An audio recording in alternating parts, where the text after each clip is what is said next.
studio. In the biggest studio, right? Okay, we are in Yaakov, and it is the Gemara's Shabbat, and the Gemara's 19:4. So he said, Tanya, it was taught in the Braita. Amar Rav Yitzadok. So Rav Yitzadok said, Kach haya minhago shel Beit Rabban Gamliel. Thus was a custom of Rabban Gamliel's household. Shahayu notim klei lavan lekobes. They would give the white clothes to the launderer shlosha yam kodem l'Shabbat, 3 days before Shabbat. Yes. Why does it say clay? Isn't that vessel? It means clay. Yes, it does mean vessel, but it also means clothes. Okay. Because you put your body in it. Say again. Because you put your body in the clothes. It could be. I'll take your word for that one. It's called kalim. Covering. Okay. So they were give the white clothes 3 days before Shabbat. Utzvuyim afilu be'erev Shabbat. But when it came to colored clothes, even erev Shabbat, they would give it to the launderer. Umedivrayim lamadnu, and from their words we can learn shehalavanim kashim lechavsan, that the white clothes are harder to clean for the launderer, yotem min tzvuyim, more than the colored ones. Now, what you have to understand, he may bring it down. I forget what he brings down already. Just a quick halacha here. I'm not allowed to have a non-Jew do work for me that I'm not allowed to do on Shabbat. Right. Okay, so if I can do it, then he can do it too. But if I can't do it, and I'm not allowed to wash clothes on Shabbat, because I'm not allowed to launder, because that's one of the 39 forbidden prohibitions on Shabbat, coming from the Mishkan. So I'm not allowed to do that. So now there is a non-Jew for me. The non-Jew can do what he wants, but he can't do it for me. Okay? That's a big thing. Specifically. Yeah, he can't do it for me. So that's why if I give it to a launderer, or if I give my car to the mechanic, again, the non-Jewish mechanic, so I have to give it to him with enough time that he can get it done before Shabbat, or give him enough lead time so he can do it after Shabbat. As long as I don't give it to him that he can only do it on Shabbat. In other words, if I give it to him 5 minutes before Shabbat, it comes in and says, guess what? I need this tomorrow at, right after Shabbos. Well, the odds are that he has to work on Shabbos for you. So that is forbidden. On the other hand, if I give it to him with enough lead time in, so now if the non-Jew does it on Shabbat, that's none of my business. What do I care when you do it? I gave it to you to do, gave you enough lead time. Now, if you want to do it on my holy day, that's up to you, because it's not a holy day for the non-Jew. As a matter of fact, the non-Jew is supposed to work on Shabbat.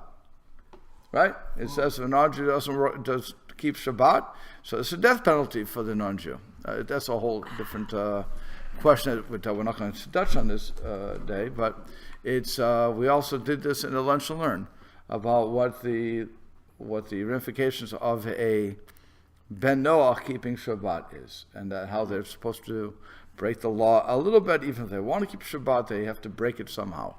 And also when a person's converting, by the way, on the road to conversion, they have to, they have to keep Shabbat for the major parts. We tell them to do something, Flip a light switch or anything, just to break it, so they're not they're not transgressing the prohibition of keeping Shabbat. Prohibition of a non-Jew keeping Shabbat. There's a prohibition for non-Jew to keep Shabbat. It's not a prohibition to keep Shabbat. It's Correct. for non-Jew. Yes. Okay, so he addresses in 33 and 34. So what's he say? He says, although Rabban Gamliel's household followed Beit Shammai's ruling that clothing should not be given to a launderer unless there is sufficient time for cleaning to be completed before the Shabbat, they would still give colored clothing to the Gentile launderer on Friday, because there was still time for them to clean them before Shabbat. A simple thing. Okay, fine. The purpose of this lesson is to teach that launderers of colored clothing are paid less than those of white ones, because it's more intensive. Okay, fine. So Abaya Yahiv Lelahu Mana the Tzviya Lekatzra. So Abai was giving a certain article. A mana is also, while it's a portion, also hit in this place, it means an article of clothing, of colored clothing to a launderer. Amalei, And he said to him, Kama ba'et ilave. How much money do you want for cleaning it? Always a good thing to ask the launderer before they're going to get it, because who wants to get a bill for something that they didn't want to have? Yes. You want to get the bill that... No. Oh, I thought you originally had... I want the bill. Yeah, when you're translating that, I didn't hear kesef, but you used the word money. So which word replaces kesef and money? Kama ba'et, literally, what do you need for this? Oh, but money is applied. Money's implied, Okay. right? So Amalek, the launderer said to him, Kidechi you... Oh, I'm sorry, I'm reading two things here. Okay. Kidechi vara. The same, there's a problem is they put a dagesh there. So it was interesting. I wasn't really looking at it that close. So the same as for the white clothing. Oh, we just said that the person who gives a white clothing is more intensive, so he's going to be charging more. So here the guy's ripping me off because he's going to charge me, he's going to charge Abaye the same amount of money he would for washing the colored laundry as he would for the white laundry.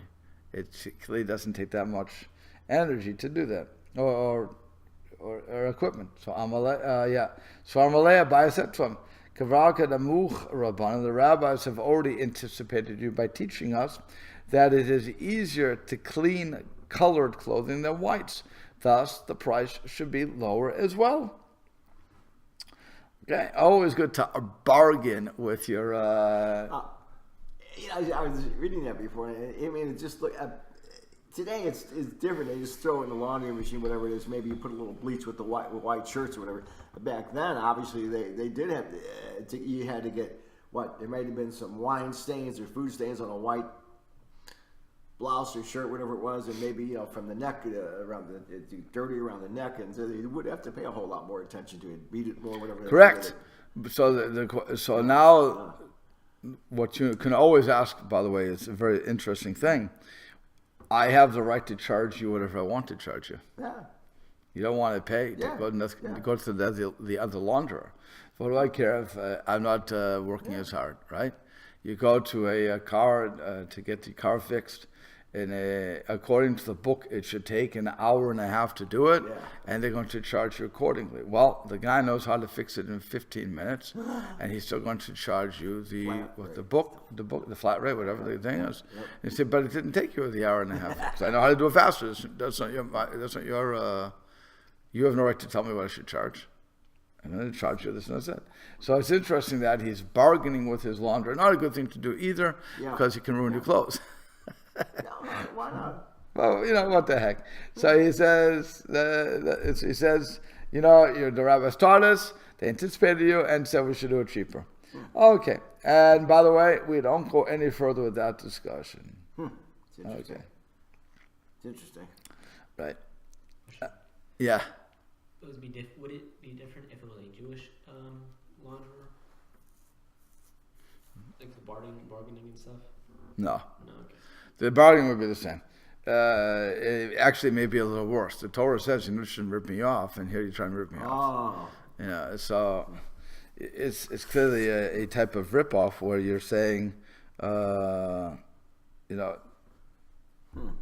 you want to charge me the same amount for something that doesn't take you as long. So why would you want to do that? So you rip me off, So he may say, it's low tignov. If you got to be Jewish, you may say you're over the Isser, you're transgressing prohibition of do not steal, and so on and so forth. I could see it getting rougher than just simply the rabbis anticipated you by teaching us that it's not as that white takes longer to clean than dark, which today, of course, wouldn't be true either. Today you get whisk, because whisk beats. You won't get this, but these two gentlemen will, because whisk beats ring around the collar. Yeah. There you go. That used to be a commercial. Ring around the collar.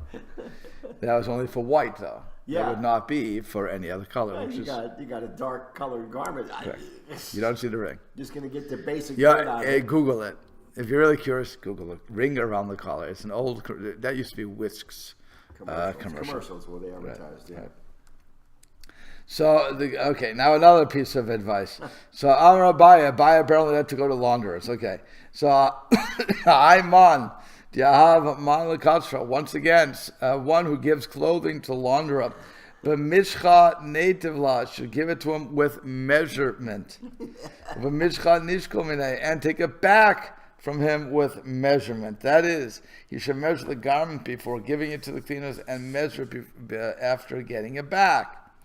Okay, for that he will then know if the second measurement is greater.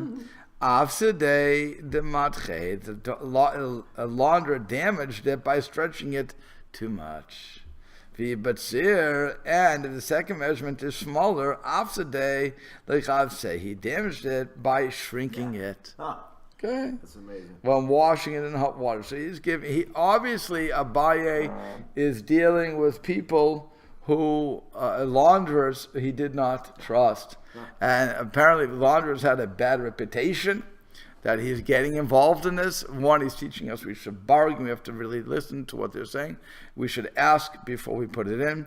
And the second thing he's saying, measure it. By the way, what happens if you go to a launderer? What do they call it today? They call it a cleaner. If you go to a cleaner today, and you give him a suit, and the cuffs are tattered, your cuffs are tattered. Yeah. They will put on a damaged. Yeah. Damaged. Yeah. So what happened? Because what's going to happen otherwise? I come back. I say, it's tattered. Oh no! You gave it to me tattered. I did not. So now it can be the other way. So it's really to the protection of the launderer that they do that, and that way there's no confusion. This is already done. And so he's apparently Abai was having these problems with these people, so he was giving advice to everybody: measure it, because it's either stretched, or it could be either stretched and he damaged it that way, or it shrunk. And you want to know that before picking it up, because then you can charge him. Because once you bring it home, you can't come back. Okay, that's the thing too. Because the guy would say, "You brought me a different suit," right? So you really want to deal with it right down there. Okay, so now we go to 19b3. And we are at 3.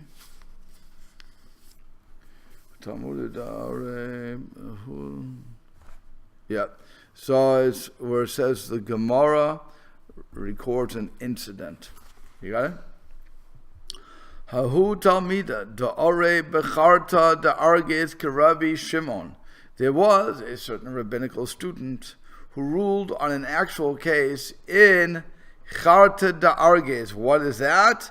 So Arges was the name of the person who built the city of Charta. Charta. So it's an expression. This is the stadium that Jack built. This is the this is the house that Jack built. Oh, there you go. This is the house that Jack built. Right. I was putting two things together. I want to say that this Elvis has left the building. This is the right. So that is apparently Arges was the name of the person who built Charta. So this student gave a rule, an actual case in Charta Argas, in accordance with the view of Rabbi Shimon, who is lenient in the laws of muksa. Muksa is those things which are not allowed to be touched or moved on Shabbat for many reasons. It is not from the Torah; it's purely rabbinic. And so the question of Rav Shimon was actually against, for the most part, was against muksa. The only thing I think he agreed with was nolad. Wasn't there before? Now it is there. So that I think he agreed on that. But everything else, what? Nolad. Nolad is chicken gives birth on Shabbat. Okay, you cannot move that egg. It gives birth? Lays an egg, sorry. Lays an egg on Shabbat. You cannot move that egg because that egg wasn't there before Shabbat. So it was in the animal, but it wasn't It wasn't available. So, I'm pretty sure he agrees that you cannot move. But when it comes to anything else, a pencil on the table, even though you may come to write with it, he would say you can move that. Now, we have 6 different levels of muksa. So, if I remember correctly, and I may be wrong, he doesn't hold by 5 of those. He doesn't hold by the institution of muksa. Interesting. Right. And that's strictly a fence, right? Oh, yeah. If a pencil's laying on top of an object you want, you can't pick it up to move Correct. it to take your You have object.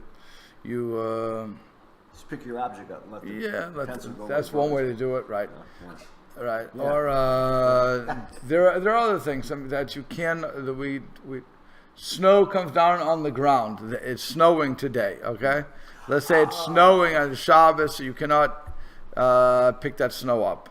Okay. As compared to if it was already there, while you shouldn't make snowballs because for a different reason. Now you're melting something. But besides that, and people disagree with that too, by the way. All these things people can disagree with. So it's not. Certainly, if it snows that day, you're not allowed to touch it because it's no lud. So I think I heard somebody say, "What else? It's snowing on Shabbos, and you're walking in the snow. The snow is falling on your coat, and then you're now carrying that snow because it fell on your coat." It's like saying it's raining, so I can't walk in the rain. Okay, Yeah, so that's ridiculous. Okay, Uh-huh. that's what I call ridiculous. Okay. So. Got it. But again, it's not the same as if I'm making a snowman or pick it up picking it up to make a snowman or to make snowballs to throw at you. Yeah. All those different things. That I should not be doing. But and another case of muksa would be if I have if I'm a shochet, so I have a knife that's I use for mashchita, right? It's a very specific knife. So that knife is very expensive. You know, you don't buy that at the 5 and dime. Yeah. Do you know what a 5 and dime is? Okay. Dollar store, yeah. Dollar store. It's not a 5 and dime anymore. Now it's a dollar store, Yeah, right? yeah, that's right. Oh wow, times have changed. Okay, but I don't have 5 and dimes anymore. Probably more. I don't think you can buy anything for 5 cents. It used to be called the 5 and dime. What today is a dollar store. It used to be called the 5 and dime because you put. I've heard of a dime shop. It used to be a 5 and dime. You could buy it for 5 cents a dime, whatever. Yeah. It was a cheap place. Even Cheap dollar place. stores weren't. What? Even dollar stores aren't really dollar stores anymore. Okay. I don't think they ever were. They were just Yeah. Okay, let's go. Just getting stuck. I'm getting stuck in nostalgia. Okay, so yes. What was it saying? How do we get into the 5 and 5 and dime? dime we're talking about. How do we get into 5 and dime? Just talking about something. Oh, you didn't buy a so knife there. right. I didn't buy the knife in the 5 and dime. I bought it at an expensive place. So that is so now I leave it someplace. I'm not allowed to move. I'm not allowed to move that knife because it's only for shechita, which I cannot do on Shabbos. So that is muksa. Now, it's something that was not set aside for Shabbat. I can't. That is considered muksa. Unless it can be used all the time. If it's a specific thing, I can't, a light bulb, you left your wallet, all these different things that we leave by accident. By the way, if I leave it there on purpose, then I can't do anything. Then the table becomes a base for that and I'm stuck. Okay, so computers. My computer on the table. And I meant to leave it there. I can't move it.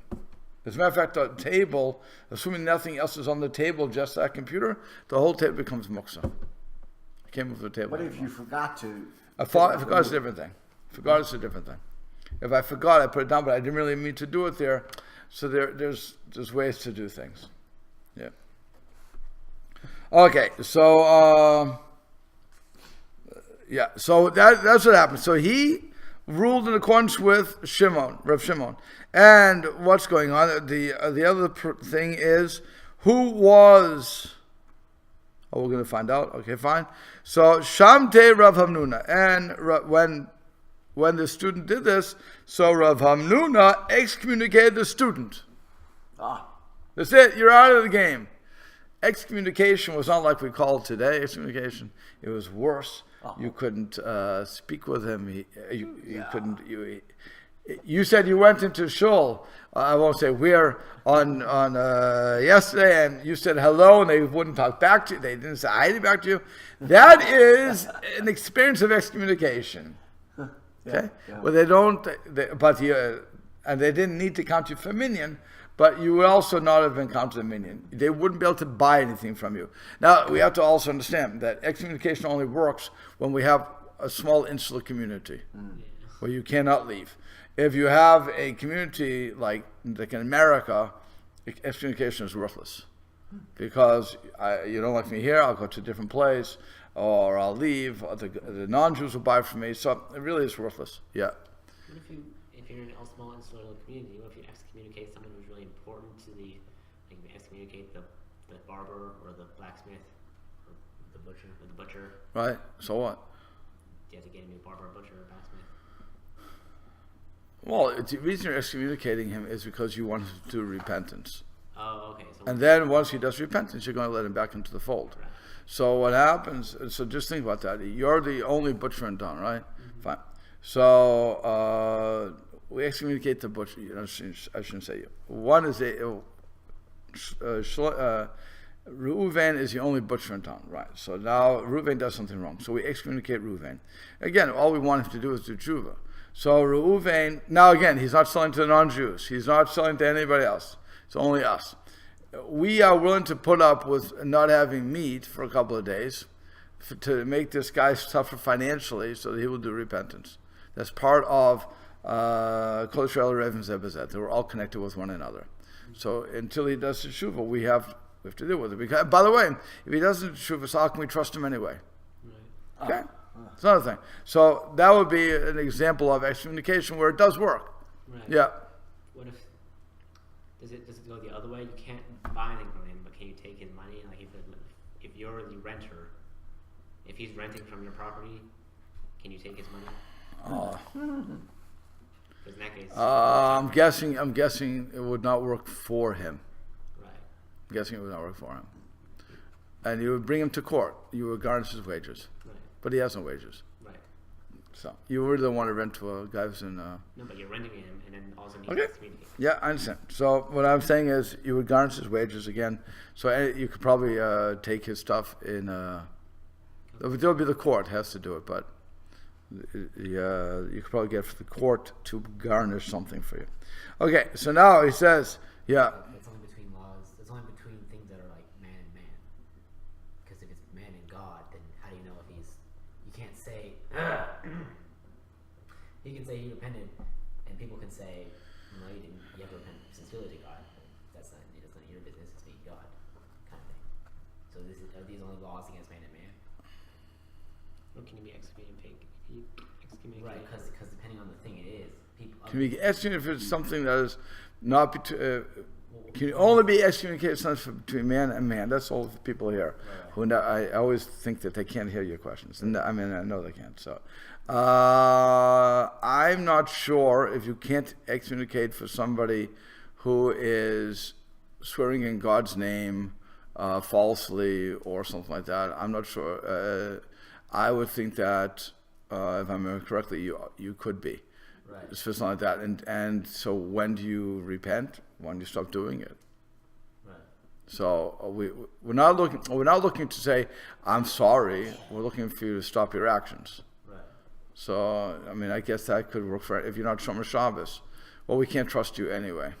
Right. So we don't want you to play in our reindeer games. So again, if you're not divorcing you, that would be here's one who would be between man and man if he didn't divorce you, if Reuven didn't give his wife a get to divorce. But again, if they're not keeping Shabbos, I think you could also put an excommunication. So that would be between man and man. That would be between man and God. Right. But yeah. So then again, once he starts following Shabbos, Right. or whatever, he marries a Kohen marries a divorcee. That's between man and God. Right. Not between man and man. And we have to, and yet we don't give him an aliyah.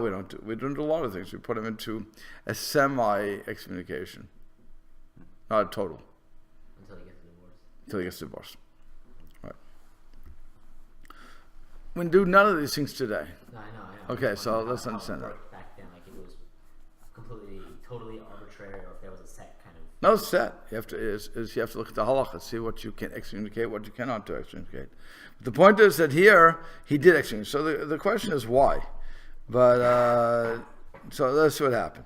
So I, Rabbi Shimon Sevarlan, but we indeed do hold in accordance with the view of Rabbi Shimon nowadays that the halacha follows his ruling in this matter. So why did Rav Hamnuna punish the student for ruling accordingly?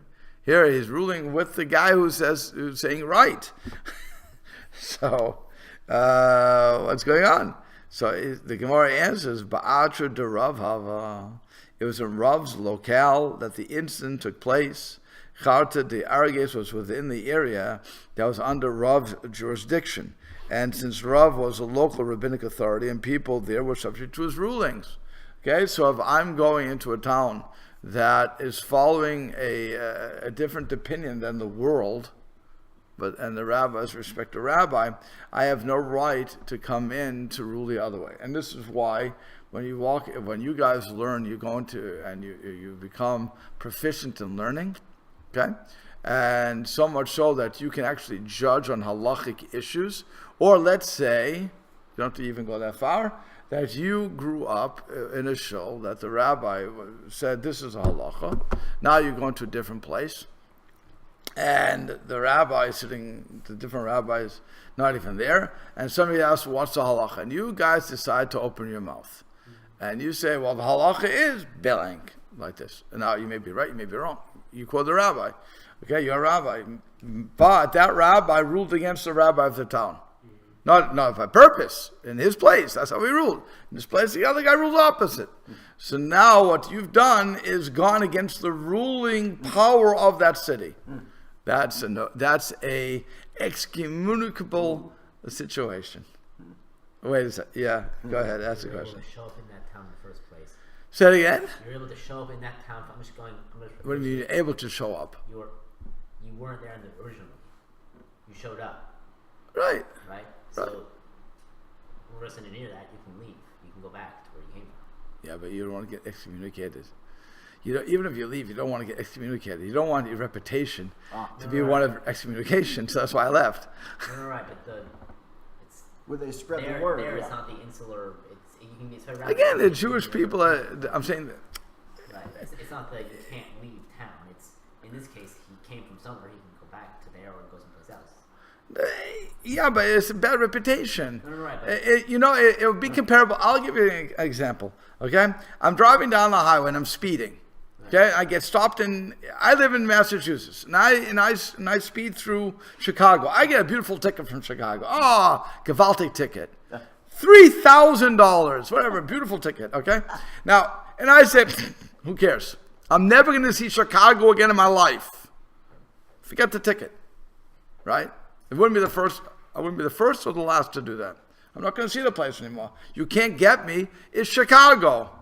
It's Illinois. I'm not going to come I'm in Massachusetts. What do you want from me?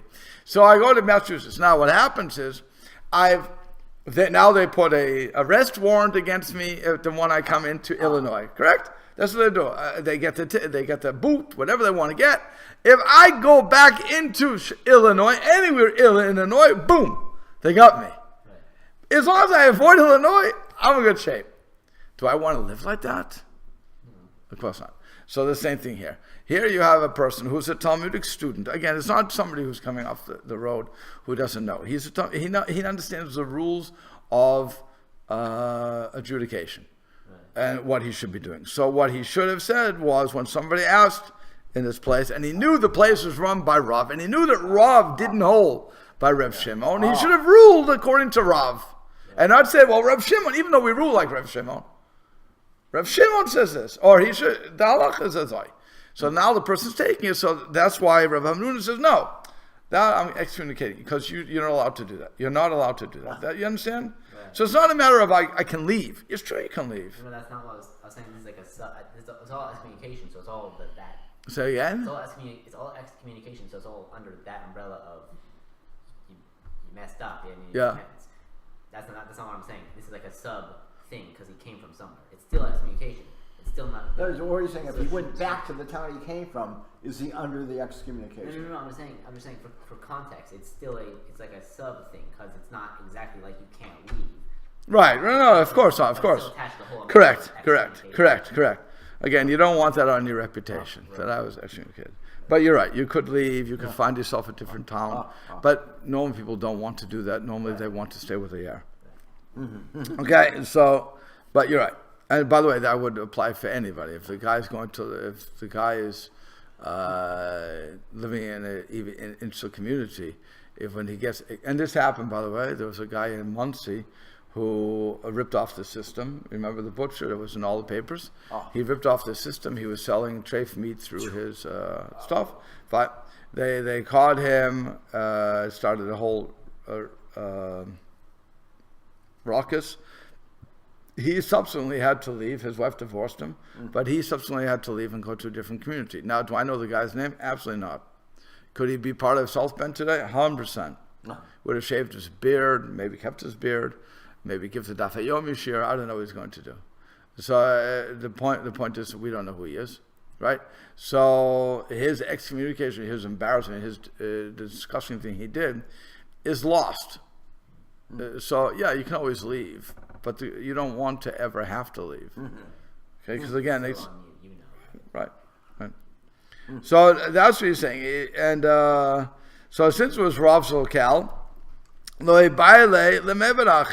thus the student who ruled contrary to Rav should not have done so, and that is the problem. You can't rule against right. You can't rule against the ruling power. That's like I said, an excommunicable offense, if you will. So it's like when in Rome. When in Rome, do as Romans do.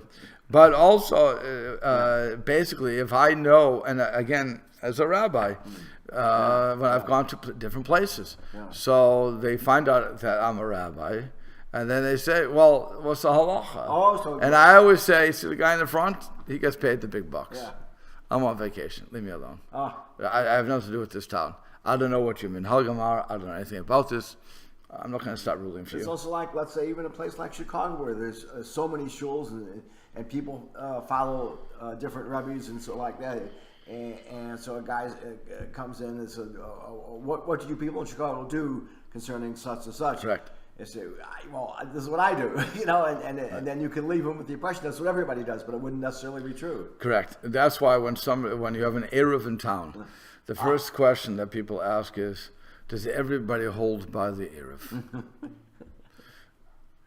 If you answer yes to that, then normally you're lying. Ooh. There's always somebody who doesn't hold by the Eruv. There's always somebody. So the question is, are they not holding by the Eruv? You know what an Eruv is, right? Mm-hmm. Okay. It says, person not holding by the Eruv Beshita, he doesn't hold by any Eruvin, like Lubavitch. Lubavitch doesn't like to hold by Eruv. Because unless they can see it, it says around their property. But if they can't see it, like we have here in South Bend, here you don't see the Eruv, right? You have to go to where the Eruv is. It's covering the whole city, so you're not going to see it. So do you hold? Is it that you don't want to do it because you want to make a fence for yourself, or is it that you don't hold by the Eruv of the city because it was built incorrectly according to you? Or your rebbeim, your knowledge. So what is it? So that you have to determine too. So when somebody says to you, does everybody hold by the Eruv, even in South Bend, I always say, I haven't heard anybody speak against it. That's all I can say. You can't say everybody holds. I know that certain people don't carry, but it's not because they don't hold by the Eruv. It's good. The Muncie Eruv was a 5-town Eruv. Okay, and Yeshiva World did not hold by it. They didn't hold. They said we don't hold by it. But it was everybody agreed it was 100% good. Everybody said it's a great Eruv, no problem with the Eruv, but we don't hold by it. Yeah. So the question is, I asked. So wait a second. If you're so good and you have an Eruv around the yeshiva, so you hold by Eruvin in general, you hold by the principle. So why don't you hold by the Eruv? So they blamed it on Rev Yakov-Being, who said what I just said. You can't see the Erev, so if you cannot see the Erev, then you're going to grow up in a place where you never saw the string or whatever created the legal fiction of the Erev for you. And so therefore, when you go into a different town that doesn't have an Erev, you'll mistakenly think there is an Erev because you never saw it to begin with. Wow. So that's why Rabbi Yaakov Kamenetsky, they say, I don't know if it's true, was against it, and therefore the yeshiva world in all of Muncie didn't hold by it. Wow. But then you go to a place like Flatbush, which is Erev after Erev after Erev within the Erev. Now, again, nobody holds by the Erev because Rev Moshe Feinstein said it's impossible to have the Erev there. It's usher. 5 times he said it. They kept asking him. I was like, okay, you got the refusal once. Forget it. Don't keep pushing this. But he said for different halachic reasons, he said that it was impossible to have an Erev in that area. So there, it's not a matter of those who hold by it. It's a matter of Rav Moshe said no. Wow. So for those who hold yes, now they have to figure out why they're saying yes. But otherwise, it's a clear no for visitors like me. Yeah, what are you going to ask? I was going to ask what halacha things would disqualify a If it's a public property that 600,000 people walk through it at once. So in the city, in New York City, you have that constantly on 42nd Street. In Flatbush, I think it's called Ocean Parkway, where you have that much traffic. It's constant traffic. So it's what we call a biblical Reshut HaRabim. At that place, you can't do anything. So now what are you going to do? And I forget what the exact amount. It has to be 600,000, whatever it's going to be. But 600,000. right. And there's also the width of the streets are just amazing. Okay, so for whatever reason Rav Moshe had, and it's a very long response. That's because in Chicago, it's Western Avenue. Carries a huge amount of traffic. Okay, there you go. Is there some hold by it, some don't? Oh, okay, so I don't know. Really? Some don't? Some definitely, a lot some of them. hold, don't? Okay. But I think, like you said, I think most of the Hasidim don't. I guess I'll have to stop holding there. But many big names, as I understand it, say, yeah, it's fine. Okay, that's what I'm saying. You have to figure out who you're going to follow. Yeah. Who you're going to follow, and you trust that person. I mean, you can't. What you should not do. I'm going to make this very strongly. What you should not do is find a heter. You can't look for the leniency. You have to look to the person who you trust to give a good decision, who's really studied the matter, knows the stuff well. Because let's face it, if you're just looking for the heter, you are the one who's responsible when you break Shabbos. You're the one. Yeah. I can look for a heterim all day long.